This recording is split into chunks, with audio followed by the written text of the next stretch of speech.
महेश्वर गुरु साक्षात परब्रह्म तस्मै श्री गुरुवे नमः। आप सारे गुरुओं को मैं प्रणाम करता हूँ। आप सबका मैं बहुत बहुत अभिनंदन करता हूँ।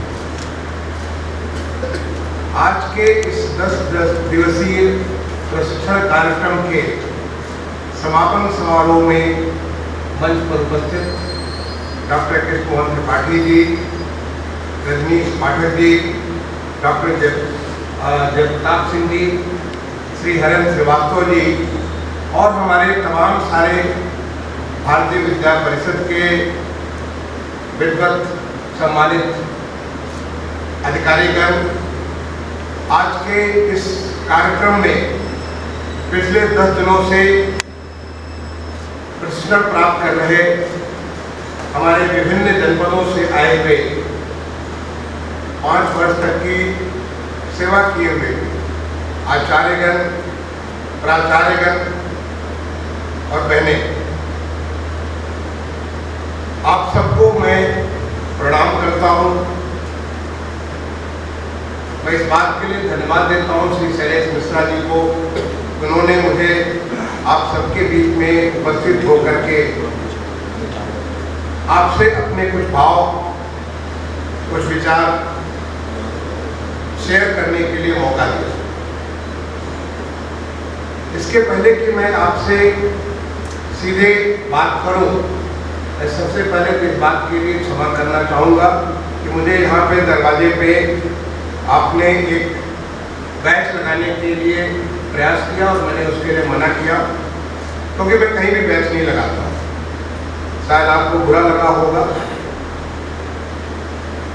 लेकिन मैं उसको बताना चाहता हूँ कि आप क्यों मैंने बैच नहीं लगाया। और तमाम सारी जगह एक ऐसी प्रथा बन चुकी है कि हम सभी कार्यक्रमों में लोग जाते हैं, बड़े बड़े मुख्य अतिथि को बहुत बड़ा बैच, अन्य लोगों को उसके छोटा बैच, अन्य लोगों को और छोटा बैच।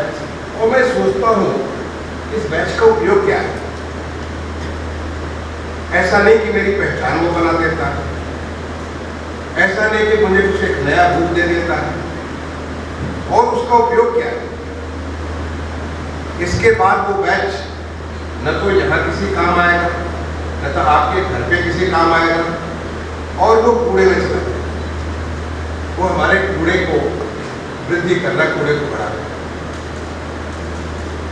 इसलिए मैंने तय किया और मैं सबसे निवेदन करता हूँ, मैं आपसे भी ये निवेदन इस कार्यक्रम में करना चाहूँगा, इस बैच लगाने की प्रथा को आप बंद करें। आज पूरे देश में माननीय प्रधानमंत्री जी ने स्वच्छ भारत की कल्पना की है और आप सारे के सारे लोग इस बात से सहमत होंगे कि आज से 8 साल पूर्व जो भारत में चाहे ग्रामीण स्थिति हो चाहे शहर की स्थिति हो, जो सफाई की स्थिति थी, आज हम बहुत आगे उससे। आपको शहर में घूमते हुए आनंद आता है क्योंकि हमारा शहर साफ है। गांव में आपको जाते हुए बहुत आनंद आता है कि आपका गांव साफ है। ऐसा नहीं कि हम 100% उस स्थिति को पहुंच चुके हैं, लेकिन हम बहुत कुछ ऐसी उपलब्धि कर चुके हैं जो कि शायद 8 साल पूर्व जब माननीय प्रधानमंत्री जी ने 15 अगस्त 2014 को लाल किले के प्राचीर से अपने देश को स्वच्छ बनाते हुए जब हम अपने राष्ट्रपिता महात्मा गांधी की 150वीं वर्षगांठ 2019 के 2 अक्टूबर को मना रहे होंगे, उनको सबसे बड़ी श्रद्धांजलि देने की एक परिकल्पना, एक संकल्प लिया था। शायद किसी को ये विश्वास नहीं था कि हमारा देश इतना साफ हो जाए। और उन्होंने इस बात को कहा था कि सफाई कोई सरकारी कार्यक्रम नहीं, क्योंकि जब उन्होंने 2 अक्टूबर 2014 को राजपथ से स्वच्छ भारत मिशन की शुरुआत की थी, उन्होंने कहा था कि स्वच्छ भारत मिशन कोई सरकारी कार्यक्रम नहीं, ये जनता जनार्दन का, हर एक भारत के नागरिक का कार्यक्रम है। जिस दिन इस देश के 1.25 करोड़ लोग ये तय कर लेंगे कि हम साफ सुथरे रहेंगे, हमारा घर, हमारा सड़क, हमारा मोहल्ला, हमारा कस्बा, हमारा दुकान, हमारा बाजार, हमारा कार्यालय सब कुछ साफ रहेगा, तो दुनिया की कोई भी ताकत में गंदी रहने नहीं देगी। और आज उसका परिणाम आप देख रहे हैं, जिसको उस समय कोई विश्वास नहीं कर सकता था, आज उसका परिणाम आप देख रहे हैं। तो ये हम सबकी जिम्मेदारी बनती है कि हम कैसे सफाई व्यवस्था रखने के लिए अपना क्या योगदान दे सकते हैं। मैं आपको स्मरण कराना चाहूँगा, मैं स्मरण कर रहा हूँ, मैं प्रणाम कर रहा हूँ अपने आचार्य का।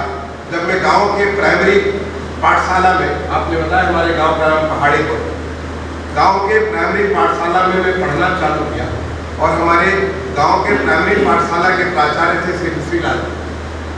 उन्होंने उस समय, मैं बात कर रहा हूँ 1960s की बात कर रहा हूँ,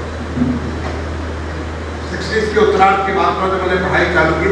उस समय हम सारे बच्चों को उन्होंने बताया था और मेरे मन के अंदर वो भाव घर कर गया कि जब कभी आप मूंगफली खा रहे हो, आप गन्ना चूस रहे हो, आप चने का या मटर का, आप जो हमारे यहाँ भुरहा कहते हैं उसको खा रहे हो, तो बहुतों को आप देखेंगे कि जैसे मुझे देख के कि बड़ी बुरा फील होता था कि ट्रेन में जाए, बस में जाए, लोग खा रहे हैं और जहाँ तहाँ फेंकते हुए खा रहे हैं। हमारे जो प्राचार्य थे, हमारे आचार्य थे श्री मिश्रीलाल जी, उन्होंने कहा कि जब भी कुछ खा रहे हो तो आप सामने कुछ कागज रख लो, कोई कपड़ा रख लो, कुछ चीज रख लो, जो रख सकते हो। आप गन्ने के हर छिलके को उस पर रखते जाओ, आप मूंगफली के हर दाने को उस पर रखते जाओ, जो गंदा उसे रखते जाओ, और जब सब कुछ आप अपना जो भी आप ग्रहण कर रहे हो ग्रहण कर लो, उसको ले जाकर के किसी कूड़े घर में डाल, वहां भी साफ रहेगा और कूड़े में जाकर वो भी साफ रहेगा। उन्होंने उस समय हमें बताया था, जो आज ओडीएफ की हम बात करते हैं स्वच्छ भारत मिशन में, क्योंकि उस समय तो घर घर में शौचालय नहीं था, हम सारे जो शौच करने के लिए बाहर जाते थे, खेतों में जाते थे। तब श्री मिश्रीलाल जी ने हमें ये बात कही थी कि जब आप खेत में जाते हो तो शौच के बाद उसे मट्टी से ढक दिया जाए, जिससे उसके कीड़े न, जिससे उसे गंदगी से और लोगों को नुकसान ना हो, आपको भी नुकसान हो, क्योंकि एक दिन के बाद जब अगले दिन आप जाएंगे तो वहाँ के कीड़े आपको भी दर्द कर सकते हैं और आपको भी नुकसान हो सकता है। और ये मेरे मन में ये बात भर गई, और उसके बाद मैं जहाँ भी, अगर कभी मैं छोटे बच्चे के रूप में मुझे ध्यान है कि अगर मैं कहीं बस में जा रहा हूँ, लोग खा रहे हैं, तो उनसे मैं प्रार्थना करता था, भाई आप कहिए तो मैं अपना कुछ दे देता हूँ, आप उसमें रख करके उसे खाइए, आप इसे इधर उधर मत दीजिए। आज पूरा देश ये कर रहा है। मैंने दिल्ली में देखा था कि जब हम जाते थे ऑफिस से घर को जाते थे, लोग अपना निकाल करके खाते हुए पीते हुए कुछ उठा करके ऐसे फेंकते थे। बड़े बड़े अधिकारी, तमाम सारे व्यापारी, तमाम सारे लोगों को मैंने फेंकते हुए देखा, लेकिन आज आपको ये नज़ारा नहीं होता। आप किसी बाजार में जाएंगे, लोग आपको फेंकते हुए नजर नहीं आते, क्योंकि देश हमारा साफ हो चुका है। और उस साफ देश में मैं कहता हूँ इसकी आवश्यकता नहीं है। मैं आपसे प्रार्थना करूँगा कि इसको जो है आप इस प्रथा को बंद कर दें, इससे कुछ हमें लाभ नहीं है। हम एक एक्स्ट्रा कूड़ा क्रिएट कर रहे हैं। जो कूड़े को साफ करने के लिए जो प्रिंसिपल्स है, रिड्यूस, जितना कूड़ा हम कम कर सके उतनी हमारे ऊपर जिम्मेदारी कम होगी। रीयूज, जिस चीज़ को हम बार बार रीयूज कर सकते हैं, अगर आप किसी को लेकर के दोबारा फिर से आप उपयोग में लगाए, आप 10 बार 20 बार 50 बार लगाइए, उससे कूड़ा कम होगा। एंड रिसाइकिल, आपको मालूम है कि गांव में वो पायजामा खराब होता था, काट करके उसकी थैली बन जाती थी, उसी का अंडर, उसका जो छोटे दुनिया बन जाता था। वैसे तमाम सारे, ये हमारी संस्कृति है। रिड्यूस, रीयूज और रिसाइकिल आज वो मैनेजमेंट के प्रिंसिपल्स हैं, लेकिन ये हमारी संस्कृति है। और हमेशा हमेशा जो बाद में गुदड़ी में डाल करके वही उसके गत्ता भी बन जाता था, तकिया भी बन जाता था। ये हमारी संस्कृति है, जिसको माननीय प्रधानमंत्री जी ने स्वच्छ भारत मिशन के माध्यम से पूरे देश में, हमारे हर गाँव हर शहर में आज डाल दिया, जिसको आज सब लोग, हमारे स्वास्थ्य के जो अंक, जो हमारे तमाम सारे इंडेक्स हैं, उसमें कितना सुधार हुआ है आप सोच नहीं सकते। अगर मैं आंकड़े आपको दूँ, आप कल्पना नहीं कर सकते कितना सबसे बड़ा फायदा हमारी माताओं को हुआ है, जो उनको शौच के लिए तकलीफ होती थी, घर घर में शौचालय बना, उन्हें जो गंदगी नहीं हुई। सोचिए कि एक माँ के लिए, एक बहन के लिए कितनी तकलीफ की बात थी कि घर में उसको इसलिए अपने को दबा के रखना पड़ता था कि उसको शौच की व्यवस्था नहीं थी और वो सड़क पे जा नहीं सकती। कितनी सारी माताओं को कितने किस्म किस्म की बीमारियां होती थी, लेकिन आज हर घर में शौचालय है, हर घर में ये व्यवस्था है। और वो खुद छोटे छोटे बच्चे अगर आपको फेंकते हैं, आपको पॉइंट आउट करते हैं कि भाई आप फेंकी नहीं। जो बात मैंने कहा कि 1960s के उत्तरार्ध में, जब 1966-67 में मैं गाँव में पढ़ना चालू किया, अपने गाँव के प्राइमरी स्कूल में, तब कुछ नहीं था। एक कमरा होता था और हम लोग सब पेड़ के नीचे पढ़ा करते थे। कोई इमली के पेड़ के नीचे पढ़ता था, कोई आम के पेड़ के नीचे, कोई पीपल के पेड़ के नीचे। केवल कक्षा 5 के बच्चे उस विद्यालय के एक कक्षा में पढ़ने जाते थे। लेकिन जो मिस्री लाल जी ने जो मैं सीख दी, वो सीख हमारे मन में हमेशा हमेशा के लिए कर गए। आपकी वो ताकत है। एक दूसरी बात मैं इसके पहले कि आपसे बात करूं, एक दूसरी बात मुझे तो जहाँ पे थोड़ी खटकी, और मैं फिर प्रार्थना करूंगा शिक्षा परिषद से, और मैं कहूँगा कि आपकी और कोई बड़ी व्यवस्था और वहाँ भी आप इसकी चर्चा करिए। आपने कुछ पुस्तकों का विमोचन किया, आपने देखा होगा कि उस पुस्तक का विमोचन जब मेरे सामने आया तो मुझे काफ़ी वक्त लगा उसे नोचने, उसे उखाड़ने में, ताकि उसको मैं बाहर निकाल सकूँ। और उसके बाद में उतना सारा कूड़ा मैंने यहाँ पे खड़ा किया, किसी महानुभाव ने उसको ले जा करके कहीं और किया। आखिर इसकी जरूरत क्यों है? आप चाहते हैं पुस्तक का विमोचन करना, मे भी मुख्य अतिथि जो आप उसे स्पेशल एक ओकेजन करते हैं, आप उसको धागा से बांध दीजिए, शुद्ध आप लाल पीला हरे धागे से बांध दीजिए। कोई कागज लपेटने की कोई तो कागज नहीं है, प्लास्टिक था जिससे आपने लपेटा हुआ, उसकी कोई आवश्यकता नहीं, उससे कुछ आपको नहीं मिलने वाला। आप केवल एक सिंबॉलिक, इसलिए कि वो एक अवसर है उसको लोगों के सामने विमोचन करने का, तो उसको सिंपल से गांठ खोले और वो लोगों को दिखा सकते हैं। बाकी जो मुख्य अतिथि के साथ है उसमें तो धागा भी बांधने की आवश्यकता नहीं है, क्योंकि उन्हें केवल दिखा के तस्वीर बनानी है। तो क्यों हम इतना सारा कूड़ा पैदा करें? मैं आपसे इसलिए शेयर कर रहा हूँ क्योंकि आप शिक्षक हैं, इसलिए शेयर कर रहा हूँ कि आप शिक्षक नहीं बल्कि शिक्षकों से भी आप आचार्य हैं, प्राचार्य हैं। आप बच्चों को एक नई पीढ़ी को पैदा करने जा रहे हैं, एक नए भारत के नए लोगों को, नए नागरिकों को आप पैदा करने जा रहे हैं। आपके सामने वो उर्वरक मिट्टी है जिससे आप कुछ भी बना सकते हैं। जब कुछ भी आप बना सकते हैं तो आप ऐसा कुछ क्यों नहीं बनाइए जो कि देश की बहुत बड़ी ताकत बने। आपने सुना होगा इस साल 2021 के जो पिछला हमारा 2021 का 15 अगस्त 2021 को माननीय प्रधानमंत्री जी को आपने शायद लाल किले के प्राचीर से सुना होगा। मुझे सौभाग्य प्राप्त था, मैं भारत सरकार में सचिव था काफ़ी समय से, और मैं हर समय वहाँ उसके पास में बैठ करके मुझे सुनने का मौका मिला करता।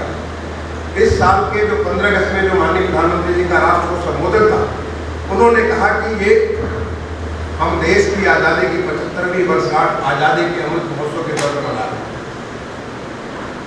लेकिन हमारी नजर 2047 पे होनी चाहिए।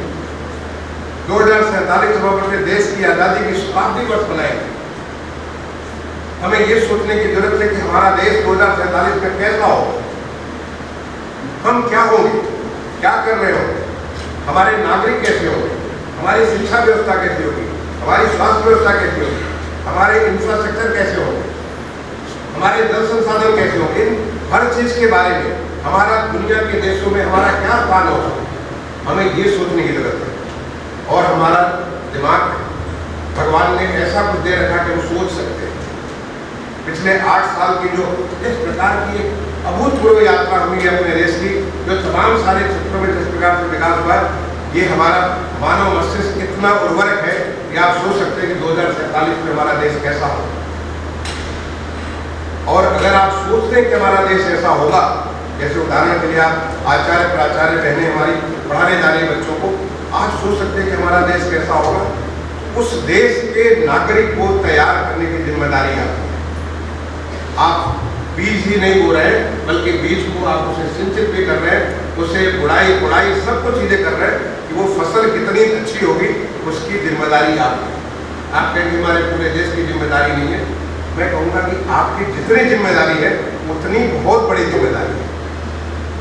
मुझे यहाँ पे रविंद्रनाथ टैगोर की एक कविता याद आती है, मैं उसको हिंदी में ट्रांसलेट करके आपके ध्यान के लिए निवेदन करना चाहूँगा।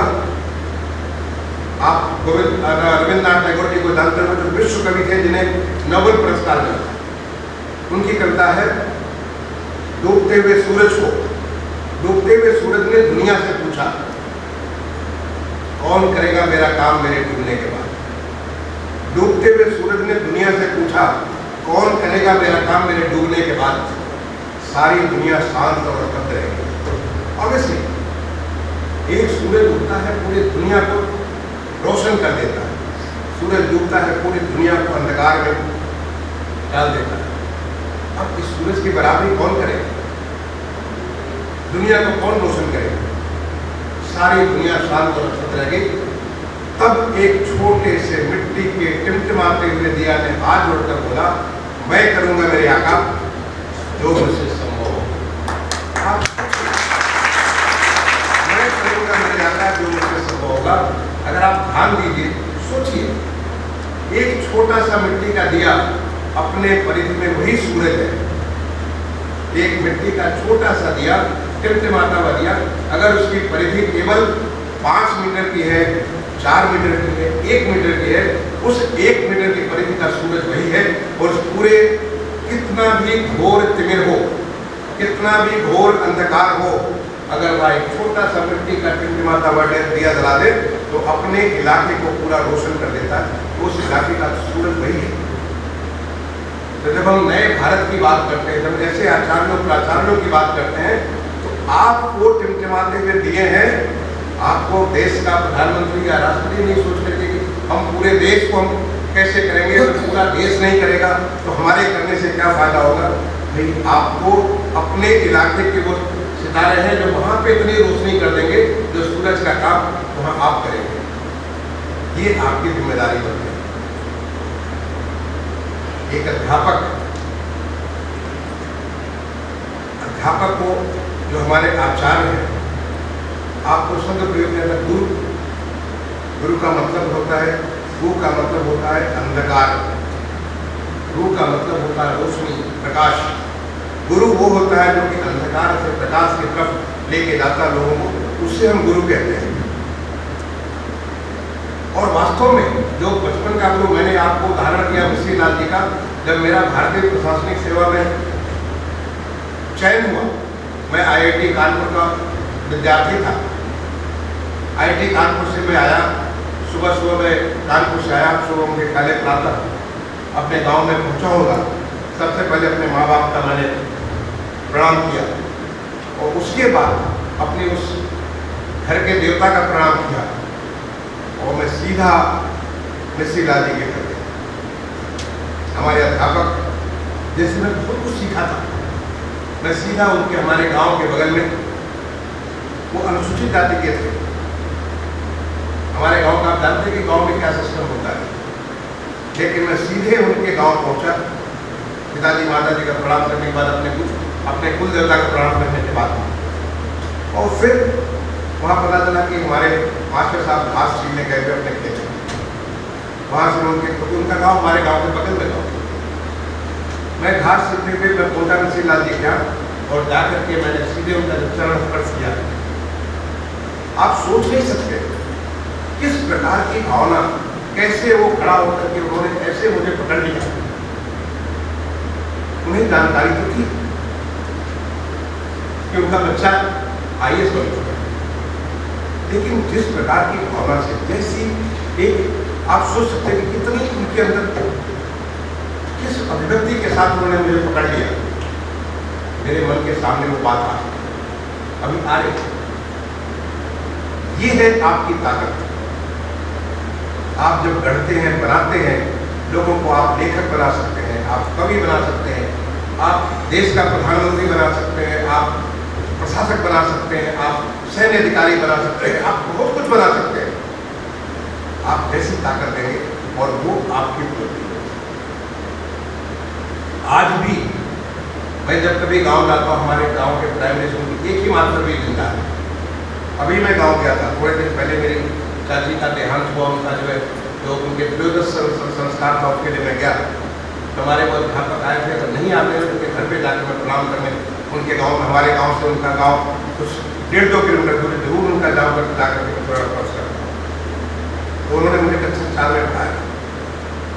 मैं जाकर के रांची में पढ़ा, गांव से निकला, सीधे भारत सरकार की एक स्कॉलरशिप प्राप्त हुई, जिससे मैं रांची में जाकर के मैं कक्षा 7 के आगे पढ़ाई मेरी रांची में हुई। एक विकास विद्यालय, जो कि एक गुरुकुल के जैसा विद्यालय था, सारा एजुकेशन अंग्रेजी में, लेकिन पूरी भारतीय जो संस्कृति है उसके मुताबिक, वैदिक संस्कृति के मुताबिक, सनातन संस्कृति के मुताबिक वहाँ पे सारा अध्ययन, अध्यापन, वो सारी की सारी व्यवस्था होती है। हमारे पेट के अंदर पहला दाना लाठी दाना गायब होता है, भगवान की प्रार्थना के साथ इनका शुरुआत हुआ करता है। इस प्रकार के संस्कारों वाला मेरा विद्यालय था। अभी भी मैं उस विद्यालय के जो भी हमारे आचार्य जो हमें पढ़ाते थे, उनके साथ मेरे संबंध बने। वो भी मुझे याद करते हैं, मैं भी उन्हें प्रणाम करने के लिए याद करता हूँ। ये संबंध होता है बच्चे और गुरु का। मेरे जहाँ मैं IIT में पढ़ा था, IIT के रूप से मेरा कोई संबंध नहीं, IIT में मेरा कोई संबंध नहीं। मैं IIT जाता हूँ, IIT में मेरे अलग है, लेकिन जो हमारे स्कूल का क्योंकि वो वक्त होता है जो पहला 12 साल होता है, पहले 12 साल में बच्चे का पूरा संस्कार, पहले उसके सारी की सारी आने वाली सारी की सारी चीज़ें उस वक्त बनती हैं। आपका इतना बड़ा महत्व है, आप आने वाले देश के उस नागरिक को बना रहे हैं जो हमारे माननीय प्रधानमंत्री जी ने कहा, अमृत काल के नागरिक को बना रहे हैं, जबकि देश हमारा बड़ी ऊंचाइयों पर जाने वाला है। उस बच्चे को कितना कर सकते हैं, कैसे बना सकते हैं, क्या बना सकते हैं? अभी कृष्ण त्रिपाठी जी ने कुछ एक बातें बताई। मैं आपको बताना चाहता हूँ कि बच्चे को अगर, क्योंकि मैंने विदेशों में भी मुझे काफ़ी शिक्षा का अनुभव, काफ़ी सारा मुझे मौका मिला। आपने बताया भी, जैसे कि सिडनी के बारे में बताया, आपने नीदरलैंड्स के बारे में एक का बताया, और भी तमाम सारे जगह मुझे जाने का, पढ़ने का भी और पढ़ाने का भी मौका मिला। मैं विदेश के विश्वविद्यालय में मुझे पढ़ाने का भी मौका मिला। मैं आज जो भारत की शिक्षा नीति बनकर के 2020 में आई, उस शिक्षा नीति ने इस प्रकार का परिवर्तन ला दिया है, हर बच्चे में कितनी समान संभावनाएं हैं, इतनी सारा उसका पोटेंशियल है। उस पोटेंशियल को निकालने के लिए हमारी भारत की जो नई शिक्षा नीति आई हुई है, वो शिक्षा नीति उन संभावनाओं को खोल देती है। आप क्या बन सकते हैं, कैसे बन सकते हैं, किस रास्ते जा सकते हैं। आपको उन बंधनों में पढ़ करके कि एक बार जैसे मैं इंजीनियरिंग किया तो मैं इंजीनियर ही बन सकता हूँ और कुछ नहीं बन सकता हूँ, मैंने मेडिकल किया तो मैं मेडिकल के अलावा कुछ नहीं कर सकता। अब ये हमारी शिक्षा नीति आपकी उन सारी चीज़ों को खोल देती है। आप इंजीनियरिंग कर रहे हैं, बट आपका जर्नलिज्म में आपकी एक्सपर्टीज है, आप जर्नलिज्म का रास्ता कर सकते हैं। ये शिक्षा नीति हमारे देश की अपनी जो हमारी भाषाएं हैं, उन भाषाओं को सबको एक आदर के साथ, उनको सम्मान के साथ, उनको सीख करके आप कैसे आगे बढ़ सकते हैं, उसके आपको दे कितनी सारी ओपन संभावनाएं करनी है। तो आपकी जिम्मेदारी बनती है कि बच्चे के अंदर, बच्चे को सक्षम बनाइए, बच्चे में उत्सुकता लाइए, बच्चे को सीखने की प्रवृत्ति बनाइए, बच्चे के अंदर कुछ अच्छा करने के लिए बनाइए, बच्चे के अंदर स्वाभिमान लाइए, अपने देश के बारे में, अपने संस्कृति के बारे में, अपने सनातन संस्कृति के बारे में, उसमें वो बात लाइए।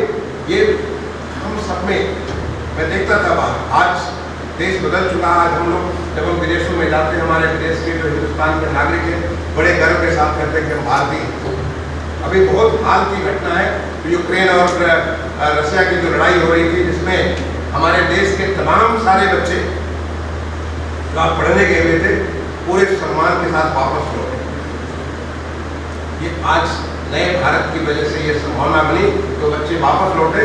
और आपने सुना होगा हमारे माननीय मुख्यमंत्री जी को, जब इन बच्चों से यहाँ पे उन्होंने मुलाकात की 5 कालीदास मार्ग में, उन्होंने कहा कि भाई पहले हमारे पास शिक्षा के उतने साधन नहीं थे, जिसमें से आपको शिक्षा की पढ़ाई करने के लिए यूक्रेन या तमाम सारे विदेशों में जाना पड़ता था। आज हर जिले में हमारा मेडिकल कॉलेज बन रहा है, आपको मेडिकल पढ़ने के लिए बाहर जाने की जरूरत नहीं है, उच्च शिक्षा के लिए आपको कहीं और जाने की जरूरत नहीं है। हमारे यहाँ और बन करके उसका स्तर भी बहुत अच्छे बन रहे हैं, ये सारी संभावनाएं बन रही हैं। लेकिन सबसे बड़ी बात कि हमारे देश का ये सम्मान बना, तमाम सारे देश के लोग भी हमारे देश के जो लोग आ रहे थे, उनके साथ मिलकर के आकर के बॉर्डर क्रॉस करके कहीं और चले जा रहे हैं। ये देश का स्वाभिमान, उन बच्चों में इस चीज का अपने इतनी ताकत हो कि हम सब कुछ कर सकते हैं।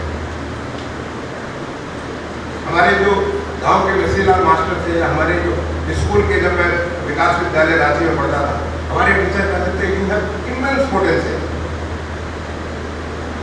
केवल आपको देखने की बात है, अंतर्मुखी होने की बात है। एक बार देखिए तो फिर आप बहुत कुछ कर सकते हैं, और ये कौन कर सकता, आपसे ज्यादा और कोई नहीं कर सकता, क्योंकि आप उस एज में उन बच्चों के साथ समय गुजार रहे हैं जिस एज में उन बच्चों को आने वाली सारी की सारी संभावनाओं को खोलने का मौका मिलेगा। उन बच्चों में वो संस्कार लाइए जो हमारे सनातन के संस्कार है, वो मूल्य लाइए जिसको एथिक्स कहते हैं, जिन मूल्यों का राज समाज में हो रहा है, लोगों को बुरा नहीं लगता किसी का नुकसान करने में, लेकिन ये हमारा भारतीय मूल्य नहीं है। भारतीय मूल्य हमारे देने वाला है, भारतीय मूल्य सबके साथ रहने वाला है, भारतीय मूल्य हमारा समावेशी मूल्य है।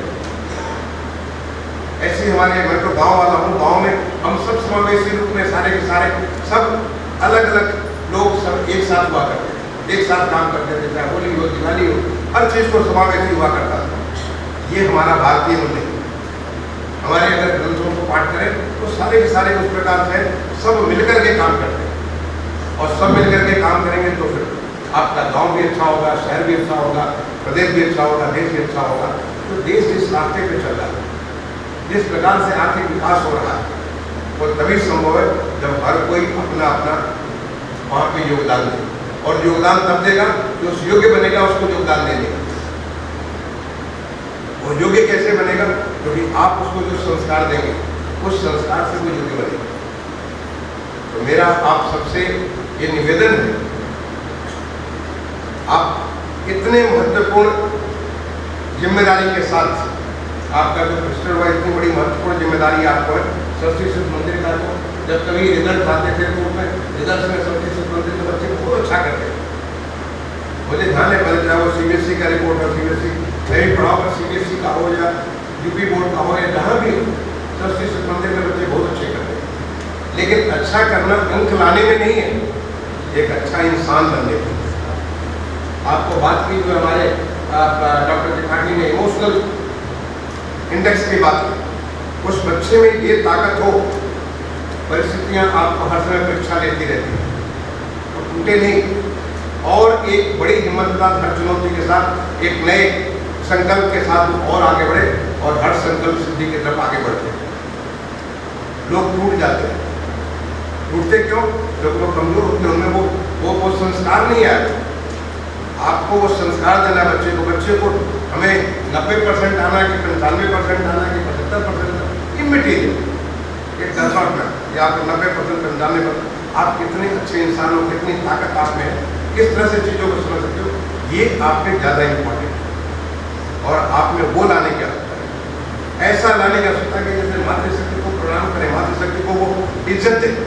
जो समाज में जो गुंडागर्दी बदमाशी, ऐसे तो उत्तर प्रदेश में इतनी ज़्यादा हमारा शक्ति, मिशन शक्ति के माध्यम से इतनी सारी कार्रवाई हुई है, जिससे अब इस प्रकार की बातें होती नहीं, लेकिन फिर भी समाज में कभी कभी रास हो सकता है।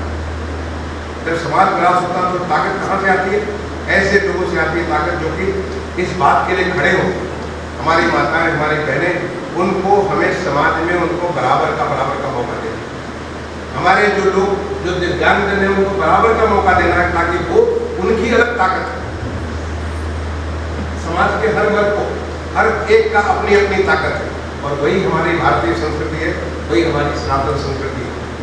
तो आपसे मेरा निवेदन ये है, आप इतने महत्वपूर्ण कार्य को करने जा रहे हैं, उस कार्य को पूरे मनोयोग के साथ, एक जैसे हम प्रार्थना करते हैं, आप प्रार्थना कर रहे थे, माँ सरस्वती की प्रार्थना कर रहे थे, मैं सारा का सारा आपको सुन रहा था, कितने मनोयोग के साथ आप कैसे प्रार्थना कर रहे थे। वैसे ही इन बच्चों को माँ सरस्वती की एक उनका मानस पुत्र का आपने रूप दिया, नाम दिया, वैसे उन्हें गढ़ने का आपको काम करिए, और ये सोच करके काम करिए कि आप एक नए भारत का निर्माण करें, एक ऐसे भारत का निर्माण करें जो दुनिया में एक बड़ी ताकतवर शक्ति बन करके निकलेगा। ऐसा नहीं कि पहले भारत ऐसा नहीं था। अगर पुराने अभिलेख देखें तो जब जहांगीर के दरबार में फतेहपुर सिकरी में जब अंग्रेज आया, तो कहा कि हमारा लंदन और पेरिस से कमजोर है। और आप पीछे तरह घूम करके देखिए, जब हमारे गुप्ता का काल हो, मौर्य काल हो, पूरी दुनिया की अर्थव्यवस्था का एक बहुत बड़ा हिस्सा हमारे हिंदुस्तान में होता था। ये तो हमारा पराभव चालू हुआ जब हम अपने आप को भूल गए, अपने ग्रंथों को, अपने संस्कारों को, अपने विद्वानों को, अपने मनुष्यों को हम भूल गए, इसलिए हम पीछे चल गए। बट एक बार दोबारा हम उस रास्ते पर चल चुके हैं, एक बार दोबारा हम उन चीज़ों को याद करने चल चुके हैं, एक बार दोबारा हम समझने लगे हैं कि हमें क्या था। एक हिंदुस्तानी दुनिया में कहीं भी जाता है, मैंने कहा मुझे बहुत बाहर जाने का मौका मिला, बहुत सारी जगह में पढ़ने गया, देश को रिप्रेजेंट करने गया, प्रदेश को रिप्रेजेंट करने गया। मैंने देखा जो ताकत एक हिंदुस्तानी में है, उस ताकत को उभारने की, वहाँ जाके अच्छा कर सकता है, यहाँ क्यों नहीं कर सकता? कर सकते हैं, क्योंकि आपको मौका मिला होगा।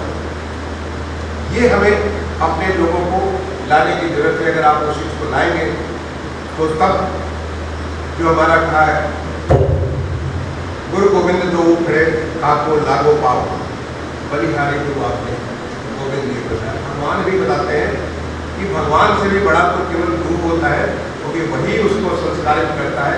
वही जो हमें मिट्टी है, एक किस्म को साधारण सी मिट्टी है, उसको ताकत देता है। तो आपको अगर आप ऐसा करेंगे, बहुत सारे लोग हैं अभी जैसे परीक्षा हो रही थी, नकल करने में भी बहुत शिक्षक लगे, नकल कराने में लगते। हमें बड़ा नियंत्रण राज्य सरकार को बहुत कुछ नियंत्रण करना पड़ा, बहुत कुछ एक्शन लेना पड़ता था कि ताकि हम इसको एक नकलविहीन परीक्षा कराएं। क्यों? क्योंकि उनको ऐसा कुछ लोभ हो गया कि ऐसा करने से उन्हें कुछ क्षणिक लाभ मिले। लाभ क्षणिक हो, ऐसा नहीं कि उनसे बहुत बड़ा परमानेंट अस्थायी तौर पर लाभ मिले। लेकिन जो अगर अच्छे बच्चे बनाकर अच्छे संस्कार वाले करेंगे तो वो अस्थायी लाभ है। तो आप सबसे मैं यही अपेक्षा करूंगा, आज जो देश का बदलाव हो रहा है, आज जो हमारे प्रदेश में माननीय मुख्यमंत्री श्री योगी आदित्यनाथ जी की जो आप सोचिए कि हर क्षेत्र में, तो प्रदेश की आप कहीं भी गांव में कहीं भी जाइए, जाकर के देखिए कि किस प्रकार से हमारा परिवर्तन, आपके स्कूल के आसपास जहाँ जाएंगे आपको परिवर्तन ही परिवर्तन नजर आएगा, और लंबा बड़ा परिवर्तन आने वाले समय में होने जा रहा है। उस चीज़ को आप बच्चों को उसके लिए तैयार करिए, तो जिम्मेदारी के साथ तैयार करिए। मैं एक बार दोबारा आप सबको प्रणाम करता हूँ, अभिनंदन करता हूँ। आप सबके प्रति पूरा समाज, हर अध्यापक के लिए हर समाज ऋणी होता है, गुरु के लिए ऋणी होता है, क्योंकि आप ही समाज को चलाते हैं, आप समाज को एक नया रूप देते हैं। मैं दोबारा एक बार शैलेश मिश्रा जी को, आपको जो हमारी जो अन्य पदाधिकारी हैं जिन्होंने मुझे मौका दिया आपसे आकर के बातचीत करने के लिए, उसके लिए अपनी तरफ से धन्यवाद देता हूँ। आप सबका अभिनंदन करते हुए अपनी वाणी को विराम दूंगा। धन्यवाद। जय हिंद।